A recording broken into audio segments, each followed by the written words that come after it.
Today we're talking why the heavyweights is not the way to go when it comes to body building. Now, before we begin, I want to make a clarification. There is a different stages in one bodybuilder's life, and we talk about specifically natural bodybuilder here. So if you are in the beginning of your bodybuilding journey, eventually programs like 3 to 5, 5x5 will work great. In other words, strength training programs. But not because you're gonna gain so much muscle, but because you're gonna train your neuromuscular efficiency. Now, when you move to the intermediate state, it's the way that you have to find your favorite exercises to that point. And by favorite, I don't mean the exercises that you saw somewhere and they say it's working, but they don't work for you. I'm saying favorite in terms of you feel this exercise the best, you don't feel any joint pain or cracking or anything like that in the movement, and you feel that they're making you gains. Now, this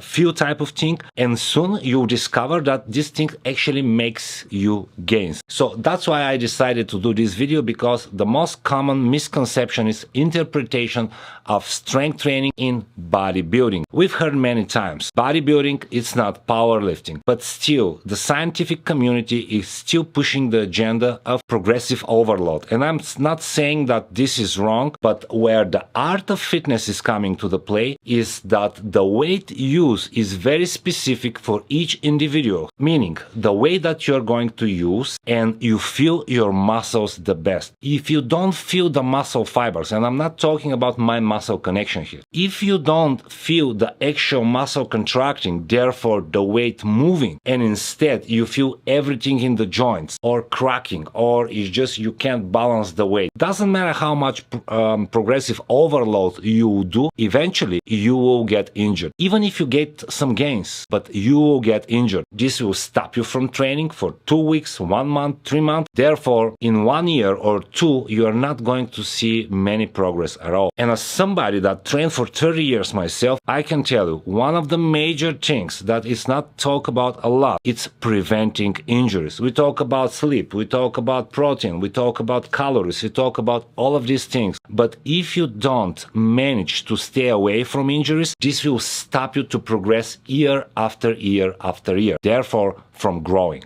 Now, go back to the heavier load. Powerlifting is completely different from bodybuilding. And the way that they are different is in powerlifting, the main goal is to move the weight from point A to point B. That's it. Doesn't matter how you're gonna do it. You're gonna arch the back, you're gonna put the bar too low on the back, you're gonna do the squat with the hips mostly. Doesn't matter. You have to lift it, and you have some broad rules how this have to be done in competition. In bodybuilding, and if we talk about squat, for example, you have many ways to execute the squat, so your quads are doing most of the work. And this is where feeling the muscle, it's coming into place. If you don't feel the tights working when you're squatting, and instead you're feeling the neck, the back, the lower back, you're not going to grow. It's just how it is. I've tried it for many years, just pushing hard, lifting heavy and heavy and low. Eventually, my lower back got a lot stronger. Eventually, my hips and hinge movement got a lot better. I got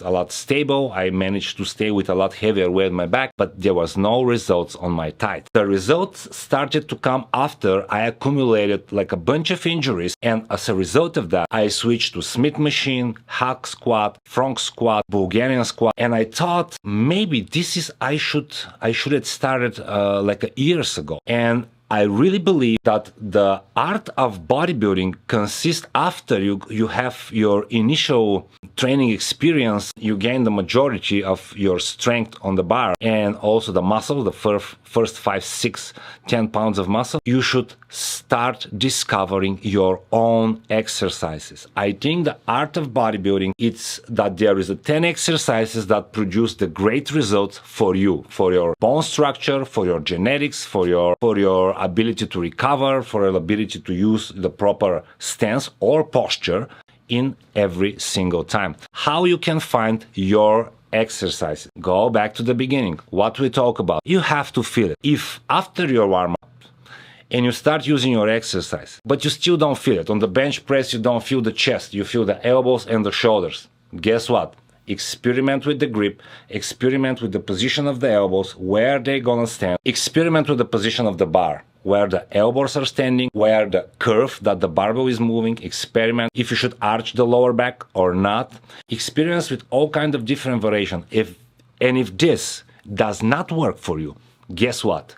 Change it. Dumbbell presses, you can use machines, wherever it is. But once when you start using the chest press machine or Smith machine or anything like that, and you feel cutting stretch in the actual chest muscle, guess what? It's the exercise that is worth giving it a try. Try it for 6 weeks and see if this brings you result. If it's accumulating any injury, or if your chest is just getting beefier and beefier. If you see new curve on the chest, probably you are growing. Now you can apply this to all of the exercises you are doing in the gym. And this is how it's not necessary to do every single exercise in the gym all at once, but the variety or the plethora of exercises is here so you can select and choose based on your individual preferences, based on your individual feel, and based on the results that they are provided. Now, where you can make a mistake. If you find exercise like that, but you change it too often, you will not be able to find it. From where I start the video, number 2